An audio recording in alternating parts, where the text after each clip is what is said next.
the boom really was a result of mobile. Because going back again, when you say mobile, you mean like mobile phones. phone technology. Okay, yeah. Tablets and mobile phone. What used to be, again, traditional client server, meaning you had a laptop or desktop talking to some back end system. That was tech. Yeah. Tech is now mobile. Yeah, that's true. So all the software development things that are happening are pretty much being done for consumption by a mobile device.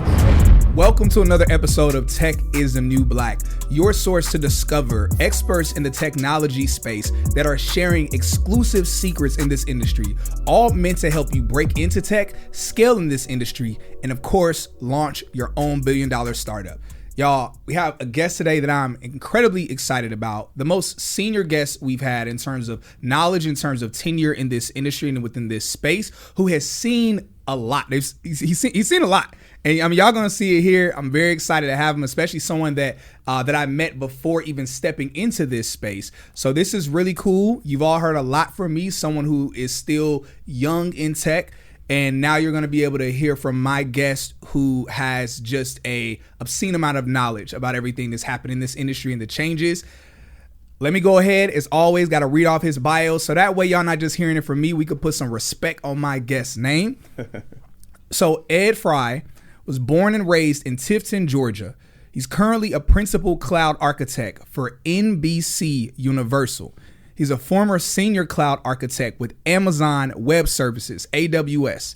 Ed has worked with a wide range of companies on tech initiatives for over the last 20 years. From Capital One, IBM, Qualcomm. Y'all, these are big deal tech companies. I hope y'all paying attention. We need some bombs being dropped after all of these. Qualcomm, Workday, Hertz, IHG, Georgia Gas and Light, Madison Square Garden, University of Systems of Georgia. Y'all, I almost feel like we need to have a crowd so I can say give a round of applause to my guest. But nevertheless, no, I'm gonna still say it anyway. No matter where you at, give a little pat clap for my guest, Ed. Appreciate it. Man. Appreciate it. How are you doing, man? Good, man. Man, thank you again so much for coming on. No doubt. Yeah, so y'all don't know this, but I hit up Ed earlier this year when I first started flapping my gums about this industry, about this space. And I was like, man, okay, I was doing like my dial pad meetings, which those who don't know dial pad things, Zoom meetings. And I was educating people and I was bringing on different guests. But when Ed and I spoke, it was very clear to me. I was like, I can't bring him on one of these virtual meetings. I was like, it has to be like in a real studio. It has to be a real legit setup because it was just crazy, a lot of the things he was dropping on me. And I was like, yo, this has to be official. So that way we could put some respect on his knowledge and on some of the gems that he was sharing. So, dude, so happy to actually have you on here.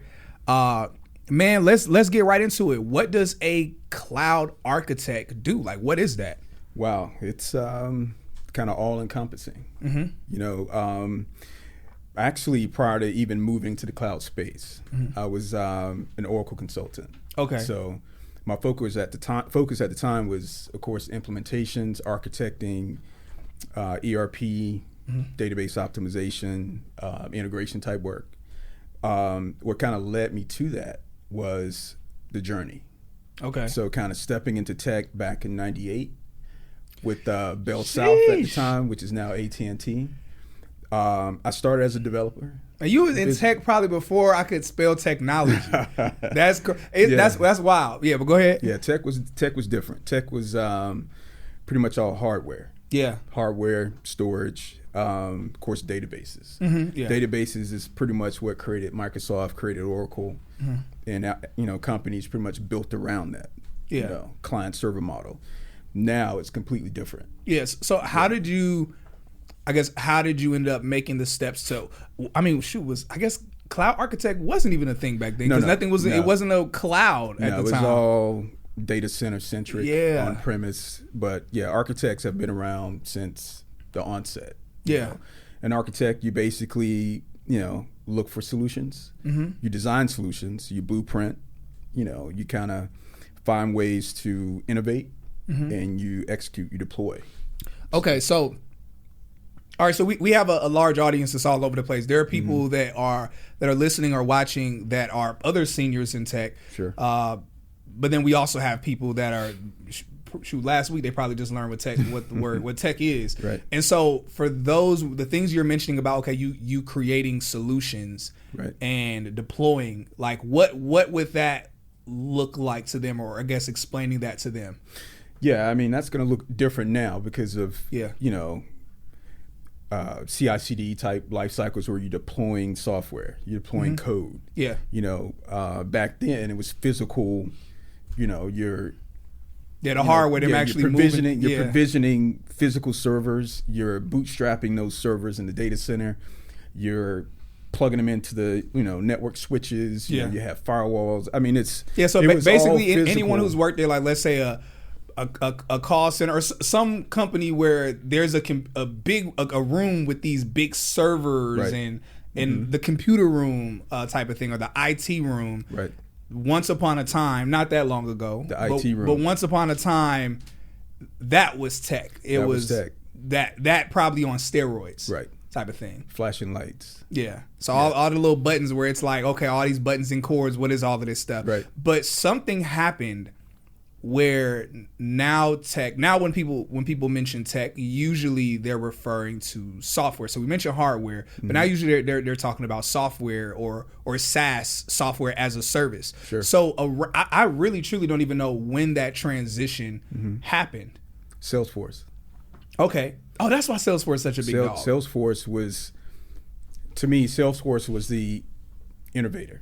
Yeah, when it comes to SaaS. I mean, CRM, which at the time was something that was pretty much owned by Oracle, some of your largest software shops, Microsoft, Dynamics. Salesforce came in and offered a cloud-based CRM solution that every company tapped into.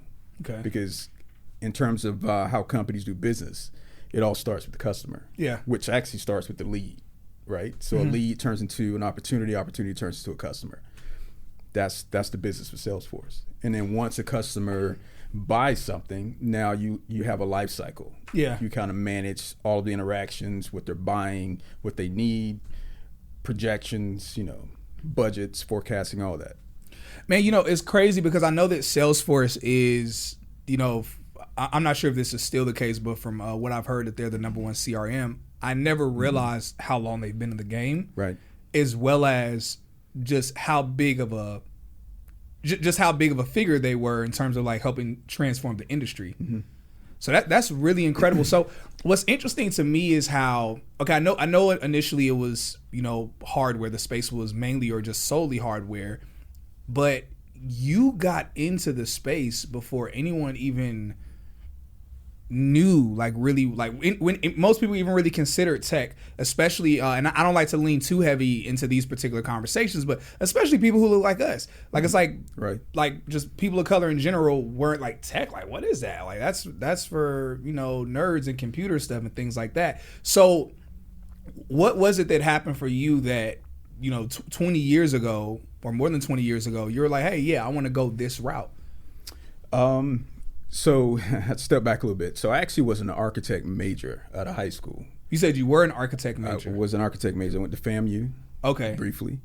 Shouts out FAMU. Shouts out to FAMU, Rattlers. But I was actually spooked a little bit by a professor who said, as an apprentice or an architect major, you have to work in the industry 5 to 10 years as an apprentice before you can be licensed. Woo! Yeah, so I was like, that's a little bit too slow. Yeah. But to be honest, I was drawn to computer-aided drafting, CAD.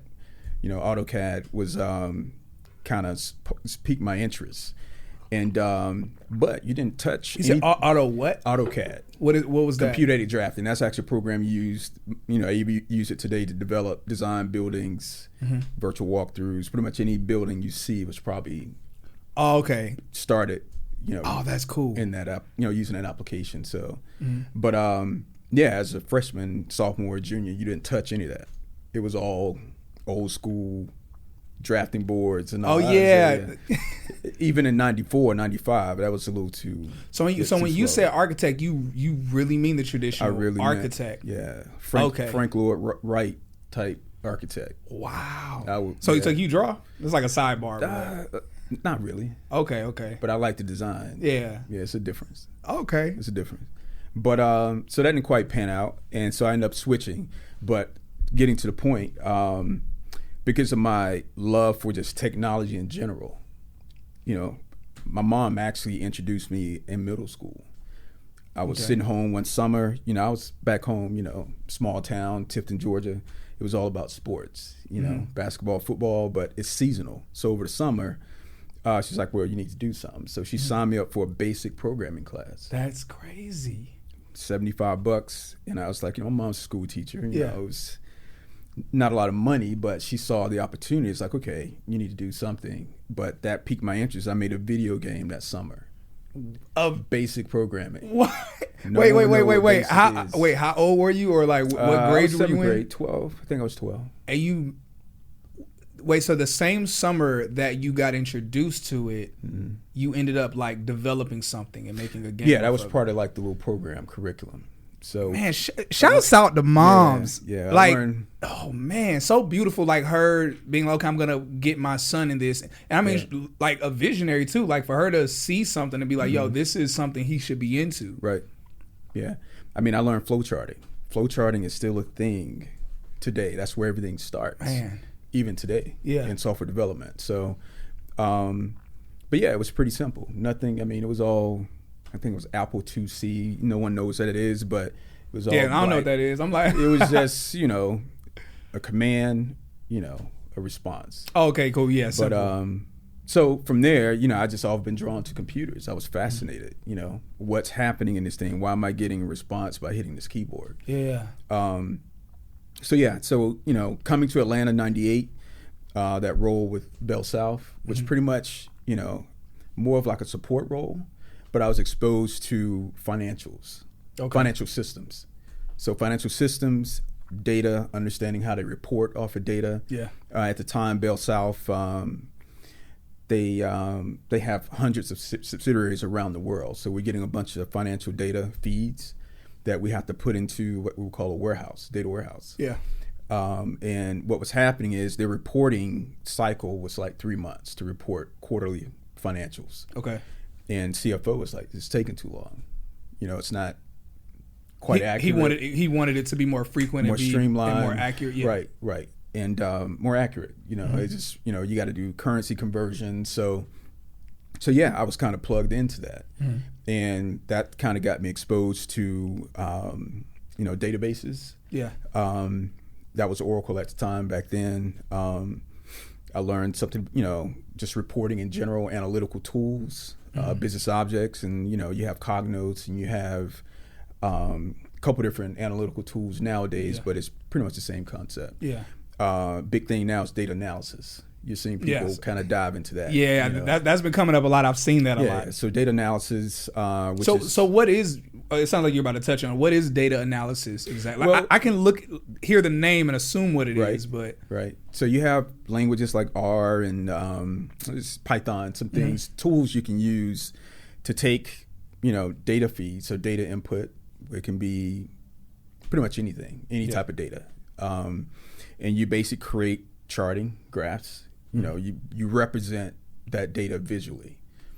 So either you're doing calculations or you're probably building charts, so you can actually see, what it is, and then that's a big deal. So those, when people are making decisions in companies, they need those what they call decision support systems, which data warehouses help them determine, how much money are we spending, how much we're making, who are our customer base, Data analysis is pretty much what runs business. You can't make decisions without it. So, okay. So going back to something that you said just earlier when you were touching on what a cloud architect is. So I'm one of the things I try to do, especially for my audience, but also for myself, is to show how we all work together in terms of our roles. And so obviously, like as a sales engineer, if I'm demoing the product, it's usually because the account executive or the sales rep, they have a prospect or customer that's interested in our company and our technology, and they're interested, but they have some technical questions, and or they want to see a demonstration of the product and how it'll look like if and when their company decides to work with our company or to sign a contract. So as a sales engineer, I demonstrate the product. But every now and again, the customer is like, oh, well, can your product do X, Y, and Z? And if it can't, we'll tell them, okay, we'll ask the product team. Hey, product team, product manager. Feature requests. Yeah, feature requests. Right, when is this feature going to be out? Or we'll look across the calendar, the roadmap for, okay, when certain features are going to be out. And so when the product team is like, okay, there's a feature that we need that's like really in demand by customers. When they request for that feature to be created, are they reaching out to the cloud architect? No. Okay. No, that's going to go to a development team.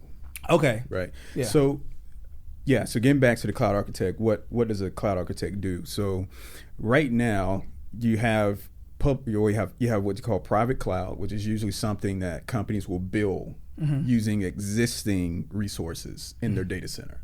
So they're taking all these servers that they bought over the years, trying to cluster those together and create a virtualization stack, VMware.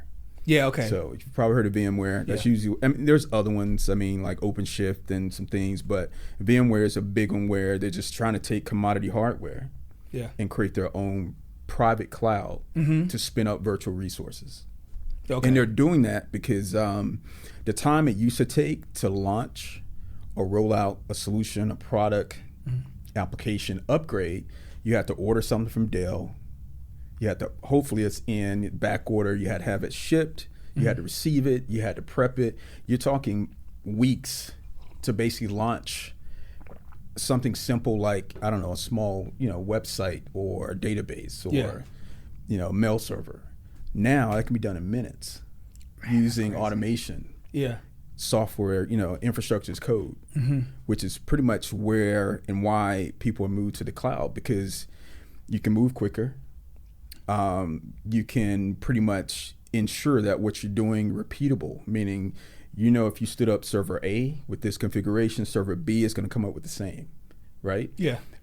Sometimes in the old world, you would get a mixed bag of things because it could be something different within the server from the vendor you didn't know about. So now you have a server falling offline. You don't know why, because you have some type of OS conflict with some hardware.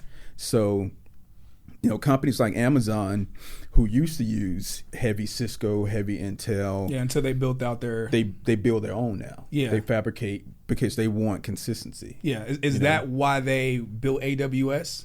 Well, AWS actually started because there was a surplus of servers from Amazon.com. Oh, and they decided, hey, we need to have our own. We have all this capacity, let's sell it. Yeah. Right.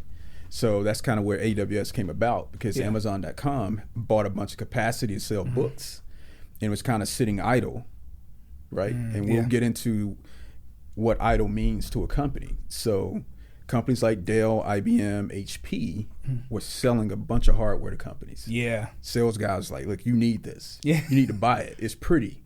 Buy it. It's beefy. Buy it. And they were buying it just to say, I got it. And it wasn't being used. It was underutilized. So that underutilization is costing companies money to power, to cool, pay someone to manage it, to look at the light flashing. Yeah.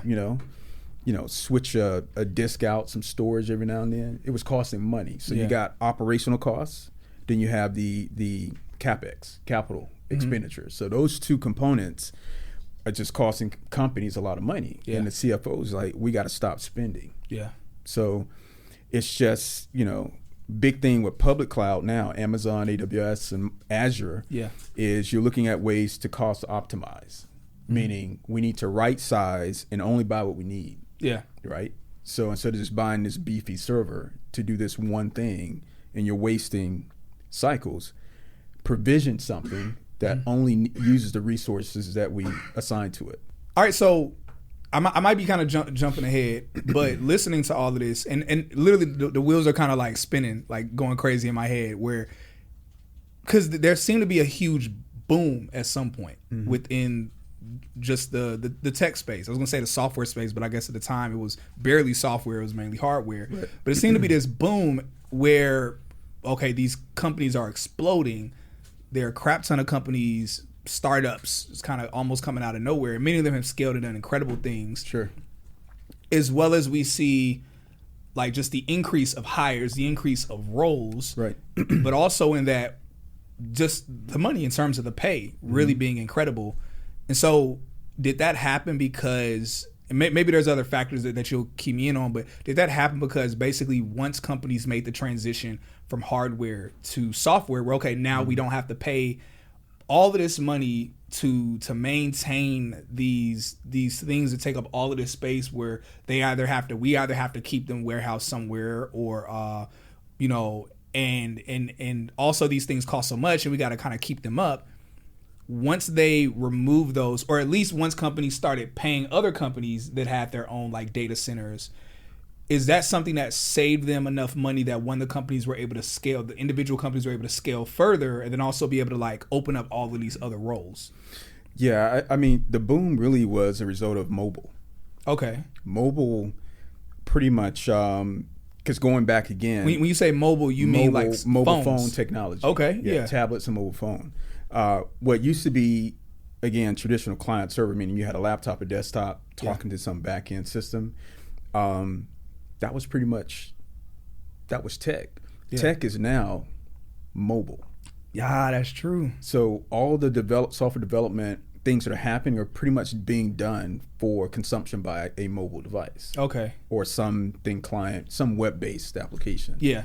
To kind of, you know, I remember vividly because I was kind of had the entrepreneur just kind of thinking like, how am I going to get away from corporate? So just kind of give you an idea of kind of how tech has allowed startups to really tap in and develop these, you know, solutions for customers. Back in, I guess, 2012, I think it was, I was talking with the owner of Saya Salon. Oh, wow. You probably heard of Saya. Yeah, I've heard of Saya, yeah. Back then, I had pitched basically a appointment scheduling solution. And I was using were those even a thing? Like a thing in 2012? There was no online. Yeah. Okay, there was an online scheduling solution. So I had built something using Microsoft Collaboration Data Objects. Is old tech. But anyway, but it was web-based. Yeah. Right? So no one's walking around a laptop or, you know, with the desktop trying to schedule an appointment or looking for a chair at Saya. But when you had this new age set of frameworks to develop mobile applications, now you can start to create things that people can use. Uber, Instacart, you know, Calendly. Yes. So now, all of them you named, I used all of those. I saw the need. Yeah. The tech just didn't support it at the time. So there was really no mobile, like even from a UI perspective. You had very heavyweight things that didn't perform well on mobile phones, you know, old Android phones. It just wasn't optimized for mobile. Yeah. Where now you have very lightweight frameworks and, you know, languages, React for UI stuff. Yeah. That is cool with it. So pretty much anything you see now is developed with the intent of consumption by a mobile device that open up a whole new world of opportunities for business. You know, it's wild that you mentioned timing. I was listening to I'm not sure if it was a TED Talk, but it was very TED Talk style, where some business owner, he was speaking about like what's the most important thing for like a new business, and he was saying timing. And he gave examples of businesses that were so far ahead of their time, the technology wasn't there to fully support what the concept was. And then other businesses came along 2, 3, 4 years later that were the exact same thing, but because now the infrastructure of technology can now support that, it's able to do that. So it's really crazy to hear about like you being ahead of the curve in different ways, and just at the time technology just wasn't where your head was at. Yeah, I said 12. It was actually 2006. Okay, that makes a lot. Okay, it was 2006. That's wild. Yeah, it was.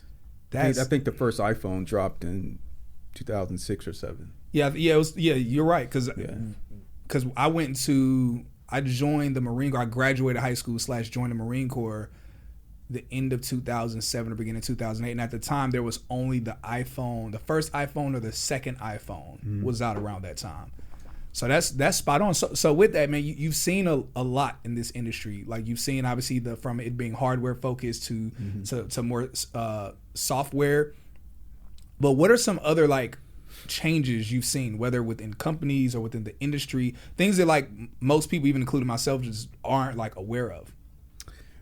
From a people or just tech in general? All of it, like people, because there have been a lot of changes. I mean, even recently, like we see, okay, what happened a couple years ago with the pandemic, and of course, you know, the murder of George Floyd and everything with Ahmaud Arbery, and how we see tech companies where now they've shifted to, or they shifted. I'm not sure if they're going back to how they used to be, but we see them, okay, now them having these huge initiatives about having diversity. Right. So that being one thing, but then also components of, you know, things we're seeing today where it's a candidate or employee market right now, which I don't think there's ever been a time, at least that I've ever seen, you know, of things being an employee market where it's like, this is weird, where employees are basically making demands and companies almost feel somewhat at the mercy of what their employees are doing. So like but you're at another level, you being not even senior, you're principal, you know, shouts out to that. Congratulations for that. Appreciate you being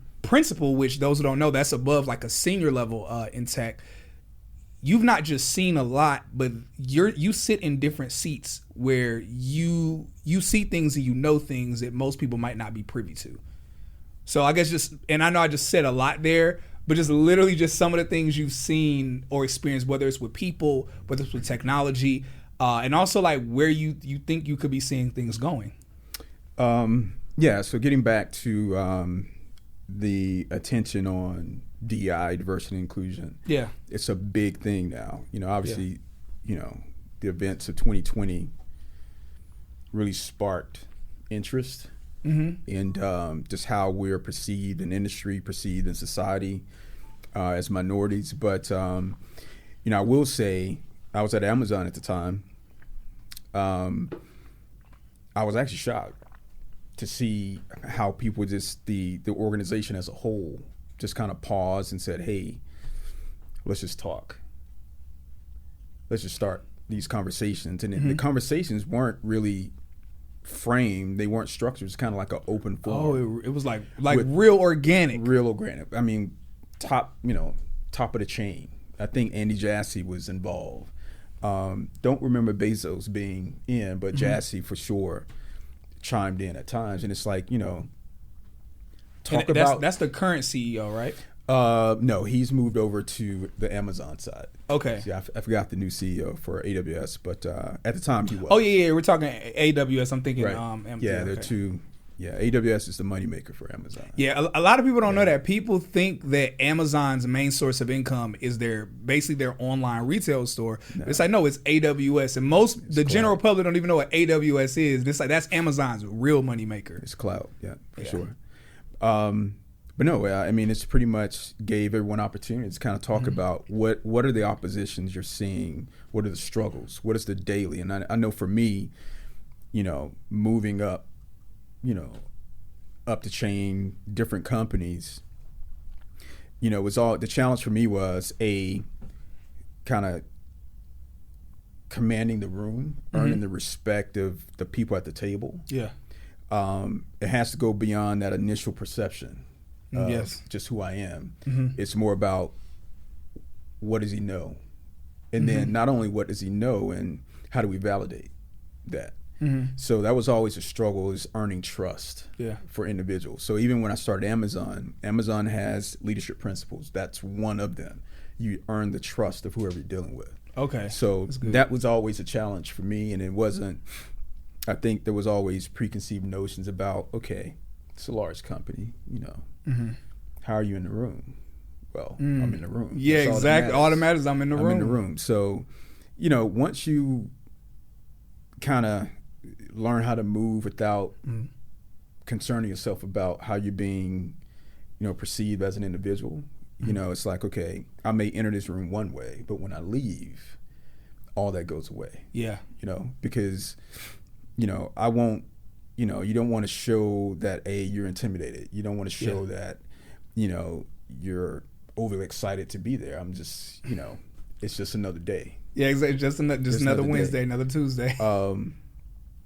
But I think the more time you put yourself in those situations, which is key, you have to be uncomfortable. Yeah. That's part of growth.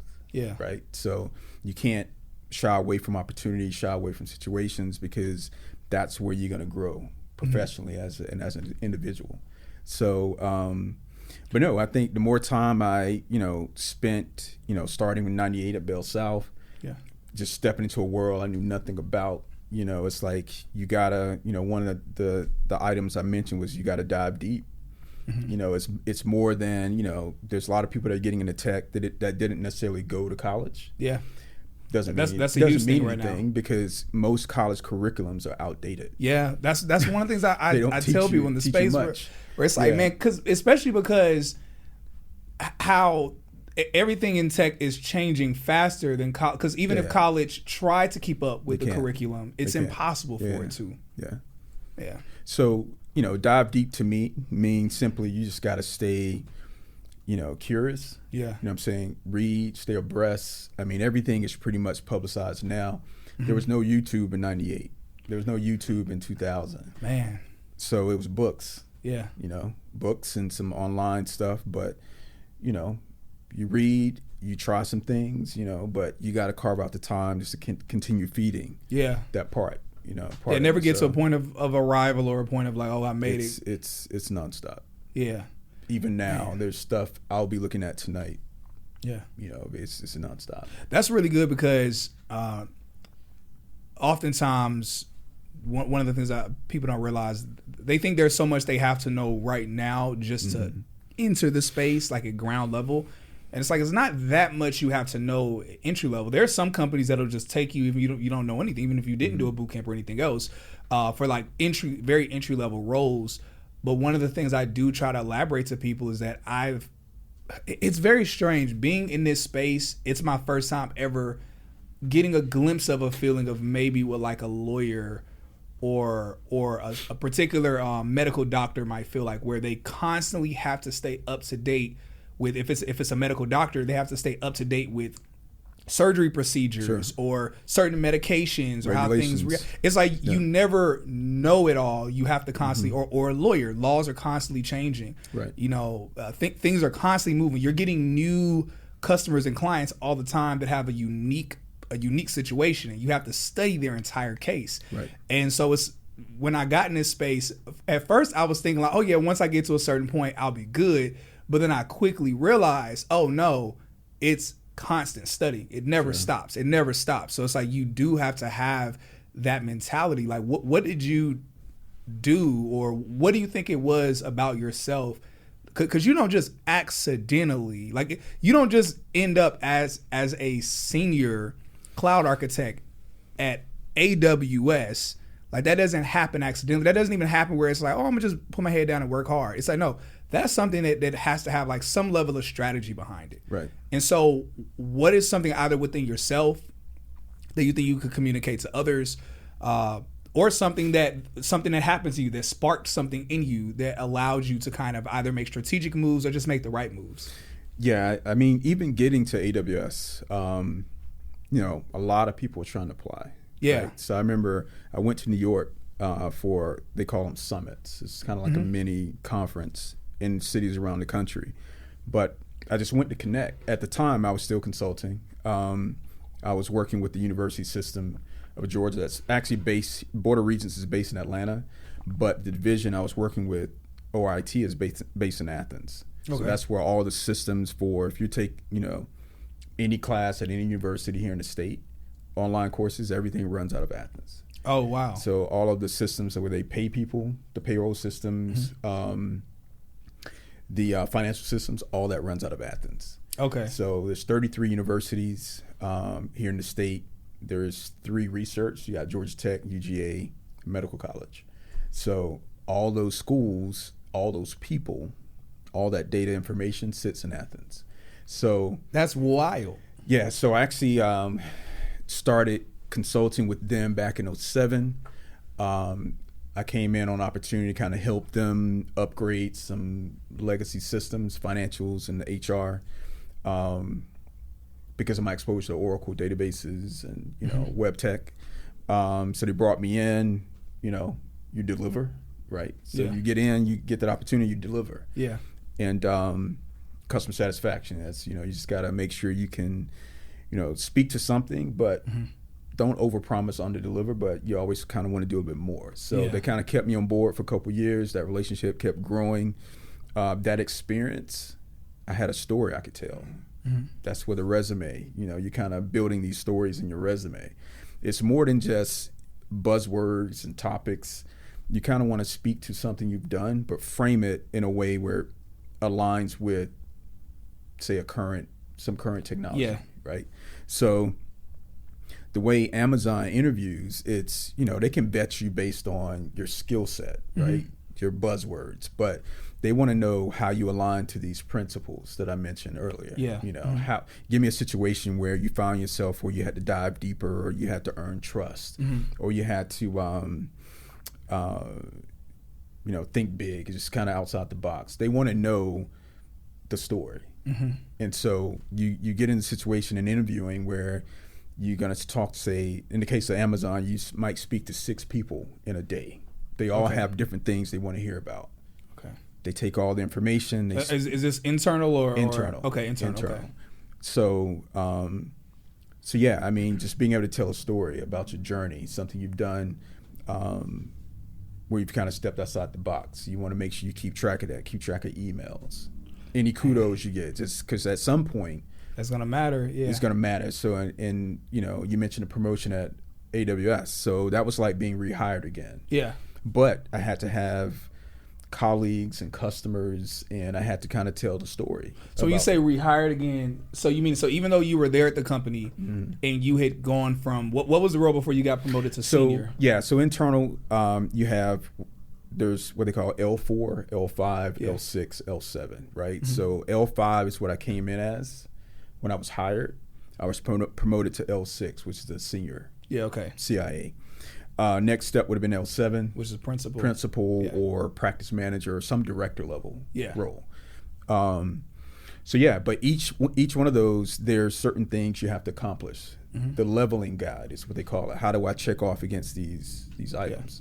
So, and a lot of that has to do with, customer input. You have to show, have you generated X amount of money in revenue from consulting? So I was actually a consultant internal to Amazon. Okay, that's interesting. So I was being billed out to different companies. So that's where Capital One came in. That's where Hertz. Yeah, okay. That's where Qualcomm, Workday. So those companies were saying, hey, we need that consultant for this initiative.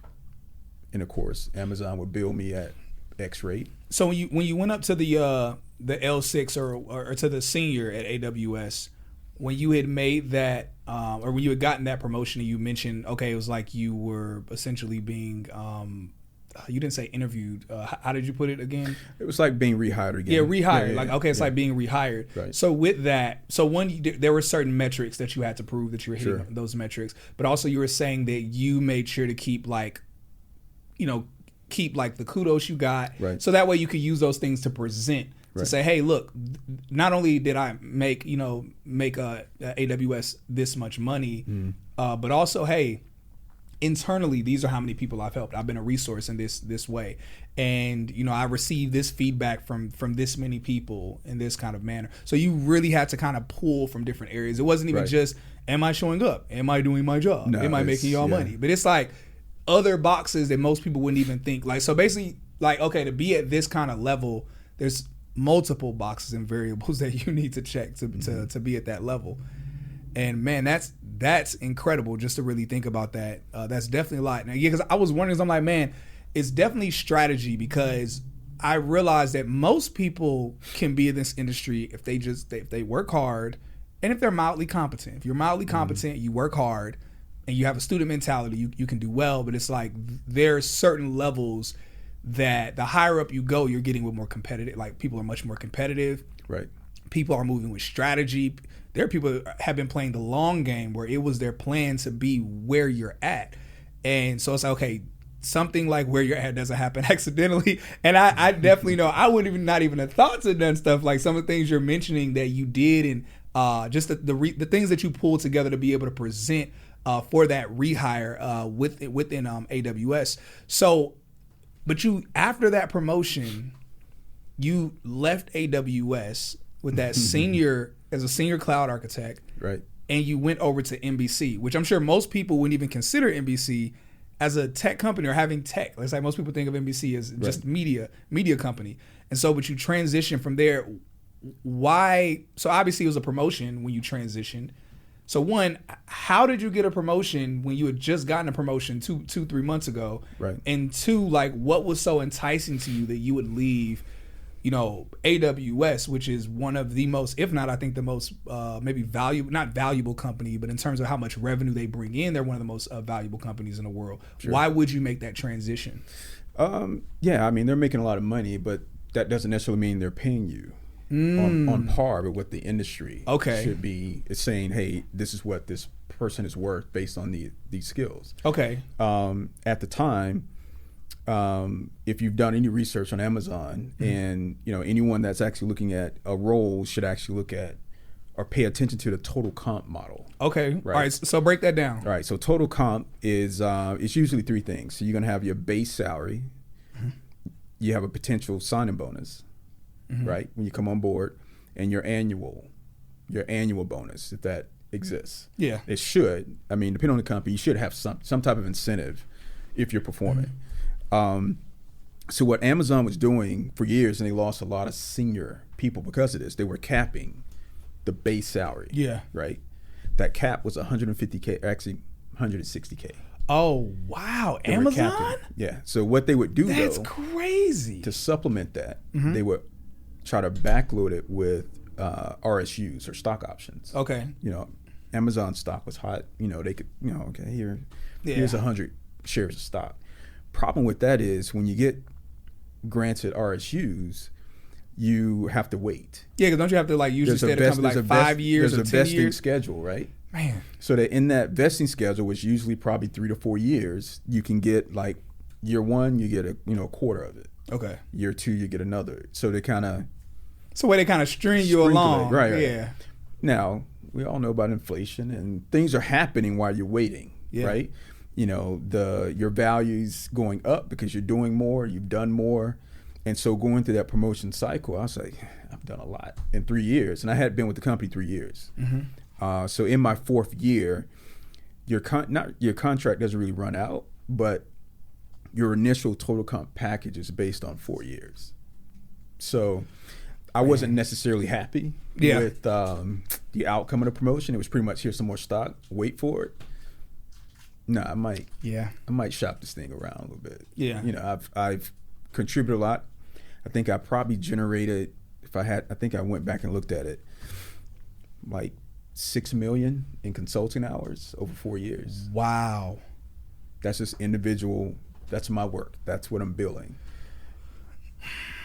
Yeah.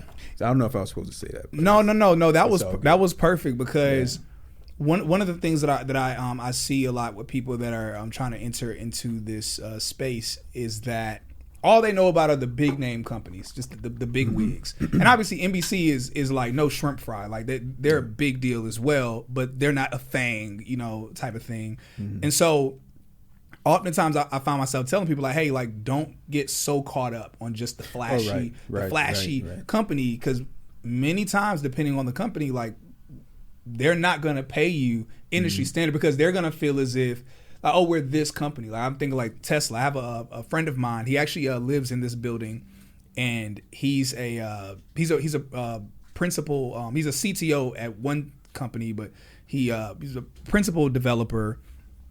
And Tesla reached out to him, and he ended up had an interview and talked over the phone. And once it got down to the money, it was mandatory. They said, it's mandatory. We need you to move to Cali, and he said, okay, well, how much is the pay? And they were offering him, I think it was about $125K. And he was like, Cali? What? You have to go to Cali. Negative. And he's been in space for dang near a decade, and he's been killing it. Yeah. And so he showed me the emails, and this is before I was in tech. So mind you, I know you've been in this space for a minute. You've been killing it. So I'm gonna tell you how the rest of the world is when the rest of the world has to talk to like recruiters or hiring managers. Right. The rest of the world, when you talk to a recruiter or hiring manager, is basically yes, sir, master, yes, sir. Like what you want to what is? Yeah. So this was my first time seeing someone have like leverage, where he emailed them back and he basically broke it down, and he was not mincing words. He said, "You want me to do this and that." He's like, "I'm at this level already, and you're offering me this to move there." And he said. He told them, he said, no, he said, you got to come and talk to me about at least, he said at least 175K. And mind you, this was 3-4 years ago. So I look at the email and I'm thinking, oh, there's no way they're going to email him back. They email him back and they mention like, oh, well, we'd really love to have you. This is a great opportunity for you to work at Tesla. Tesla's doing amazing things and this will look great on your resume, all the talking points. He responds back and says, I just raised it higher. He said, don't email me back unless you're talking at least 200K. And I'm thinking the audacity on him to say that. Yeah. But then they emailed him back a week later and they were like, well, we could push it to 150K. And he didn't even respond. And I just remember seeing that. And I was thinking like on one end, like at the time I was more so shocked about the way he was able to kind of like handle the conversation to a degree. But now in hindsight, I look back at it and I'm more so kind of just blown away at how Tesla being such a successful company right now, and people argue whether they're overinflated and things like that, but realizing how they, instead of them paying him what they could afford to pay him, instead they try to find ways around it, by saying, oh, we're this big deal of a company, so we shouldn't have to pay you that much. Right. And so realizing how, man, many of these companies, not all of them, because obviously we know like companies like Netflix pays, I know they pay at least their developers a crap ton of money. I think they're one of the highest paid, like developers that work at not Amazon, but work at Netflix make, I think round about like $450,000, depending on what level that they're at. So it's okay, that's really good. But realizing that there are larger tech companies out here that are trying to, I'm not gonna say play people, but find other ways to pay them without directly paying them. Yeah, that 400,000 is going to be total comp though. Okay. Yeah, your base might be about 200K. Yeah, maybe, but then you have again stock options, maybe a signing bonus, and signing bonuses can range from 5,000, 40,000, 50,000. Okay. Some companies will they get kind of creative in how they do that. So some companies won't necessarily give you like a windfall of cash because, one, a bonus will get taxed pretty heavy, like 40%. That's true. Yeah. So to get around that, they'll kind of make it like a secondary check or income. So they'll split it up over 24 pay periods. Yeah, I had a company do that with me where they split up the bonus. And I was confused as to why they did it. I thought they were doing it as a way to make sure I stayed at the company for a certain period of time, which might be some truth to that. But two, I think I could also like see what you're saying, give us some insight with that. So it saves you a little bit on the tax side. So you're basically bumping your income for 2 years or whatever that period is. So instead of 150, you might make 200K for 2 years, and then it'll go away year 3, back to 150. Man, yeah. So be ready for it. Okay. But yeah, in case of companies that have the stock to throw around, it's not necessarily a bad thing to have stock. If a company makes a run, then your stock makes a run too. So, but yeah, I think anyone that's getting in, you want to see what the market's doing. It's okay to take a little less, depending on the role, the company, because that exposure experience can mean more. Yeah, that does matter. Down the road. So it's not necessarily a bad thing, but you just gotta, put in your time a little bit. Okay, so we have to wrap up soon, but there's something I definitely wanted to ask you to touch on a bit. One of the purposes of Tech is the New Black, and my whole passion behind telling people about this space. Initially, it was just telling people, hey, this industry is great. It's good money, good opportunities, all of that. But one of the other things that I started realizing more and more is that, man, like there are industries that aren't tech industries that are becoming disrupted. whether we talk about, things people are already familiar with, whether we're talking like, the transportation industry, things like Uber and Lyft, fintech. Fintech disrupting the banking, the financial industry and banking. And I mean, the list is going on and on. And even I remember as a Lyft driver, because that's what when we were meeting, my main source of income was Lyft driving. And I remember like once I got into this industry, because it's funny, like Uber and Lyft disrupted the transportation industry, but now there are a lot of Lyft drivers. Every time I catch a Lyft and I'm talking to a Lyft driver and it's a long ride, I ask them, hey, what's your exit strategy? How do you plan on getting out of this? Because you do realize that the same way Uber and Lyft disrupted the transportation industry, they're trying to get self-driving vehicles to eventually remove you. Sure. So this can't be a 10-year, I'm going to do this for 10 years. And no, you need to have a plan to get up out of this.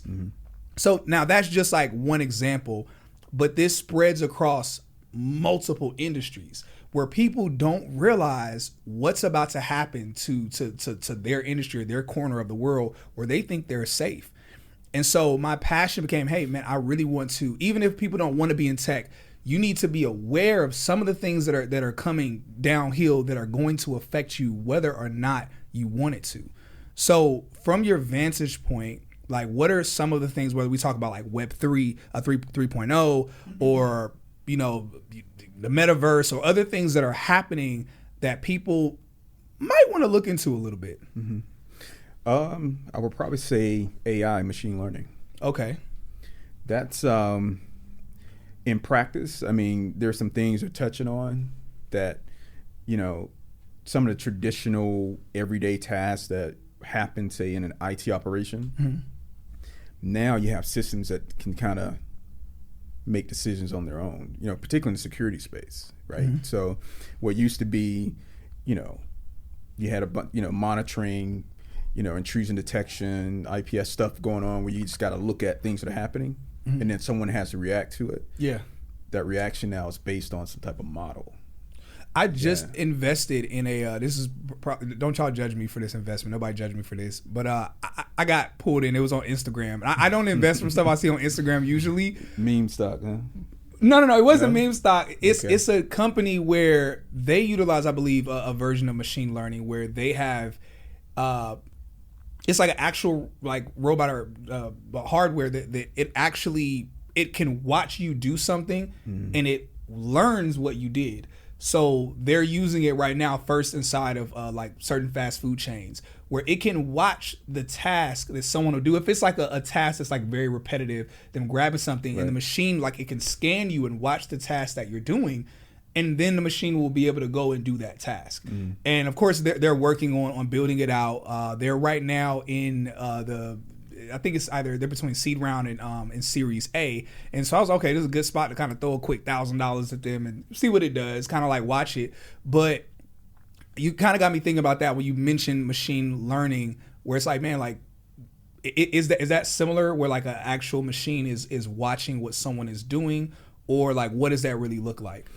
It's both. So you can, people create models, AI, artificial intelligence, they're just constantly feeding these models and these scenarios. And so there's things that will happen, whether it be something physical or a decision, a calculation, a prediction. It's all based on a model. So there's models based on the data, the input, and it just keeps evolving. And so every time you use your phone, Facebook, TikTok, IG, they're capturing every interaction. Everything you're doing, and they can kind of predict what you're going to do. Okay, it makes a lot more sense. I read a book called Dataclysm that talks about we gotta wrap up. I'm starting to get like real hype. But I read a book called Dataclysm. It's from the founder of OkCupid.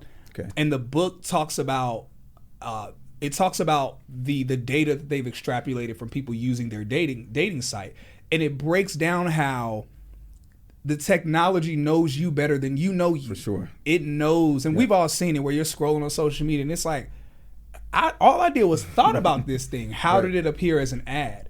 People talk about things that they say out loud, but oftentimes it's not even something you said. You get pushed something that you just thought about. And it's because like the technology is really learning you and knowing you better than you know you. Right. And so that is so all of that, even I guess the whole notion of like I don't know if you still have your Tesla, but even the notion of like how with Tesla they're allowing their drivers to help them like figure out stuff in terms of driving or figure out stuff in terms of self-driving. And so all of that is a part of machine learning. Right. Man. Data. Data is king. One of the most valuable assets in the world is data. Yeah. Man, so unfortunately we do have to wrap up. Eric and Rhea about to jump me. So would love for you to tell people like where they can find you at, different platforms that you want them to find you at. And also anything that you would love to share that we haven't had the opportunity to talk about. Just any last words for the people. So LinkedIn, LinkedIn is powerful. If you don't have LinkedIn, you got to get popping on LinkedIn. Okay. And what's your LinkedIn name they can search about? Just search for Edward Frye, Frye. And okay, good stuff. You're able to find me there. I'm on IG. I kind of try to put stuff up. It's more about, the kiddos and experiences. But I'm on IG, but that's pretty much it. Yeah. Anything that you want to share that you didn't get the opportunity to talk about? I just say continue to dive in, stay abreast of the changes, stay plugged into, LinkedIn's a good source. Any information feeds you're using now, Twitter, but figure out what it is you're interested in and just try to become an expert at that. Yeah. There's a lot of opportunities. The industry is set up now for people that are just looking to pivot, make a change, get into tech. Again, it's not about, pushing and unplugging cords and cables. It's pretty much software and services. So understanding some language, Python, TypeScript, C#, whatever it is, I think everyone needs to know a language. Okay. For sure. All right, that's my homework assignment to learn a language. Yeah, just, it's well documented. There's tons of free training. There's cheap training. You don't have to pay $8,000 for a boot camp. Yeah. I use Udemy still. I mean, it's great topics. If something you want to know about, YouTube it. You know, that gets you started. That's good. But at the end of the day, it's just, it's a journey. You know, it's nonstop. So you just keep evolving. Good stuff. Stay close. Yeah. Man, thank you so much. Look, I hope y'all got as much out of this as I got out of this. I was very excited to have Ed come on, and I'm sure y'all can see, or those who just listening, you can hear as to why I was so excited to have him come on. Look, y'all, please let us know what you thought about this episode. Let us know in the comment section on whatever social channels that you're watching or listening to this on. Also, let us know what it is that you want us to do next, different types of guests that you want us to have on. Make sure that you are following Ed, supporting him in his endeavors. Eventually, he's going to come up with some other idea that's going to be ahead of its time, but it's going to be more in tune with the time that the technology is going to be able to support his futuristic ideas. So make sure you support that. Oh, he said he worked. So watch and stay tuned. Yeah. And so, aside from that, make sure y'all do all of the stuff, the liking, the subscribing, sharing this, all of that good stuff, everything to allow this information to make it out to other people. The same way that Ed's mother was used to basically show him, to have him step into like his first experience within technology and how that's completely transformed his life. You can also be used with sharing this with someone else, and this being able to be the spark that'll show someone, hey, maybe I should consider this industry. Apart from that, we love y'all. We'll see y'all on the next episode of Tech is the New Black.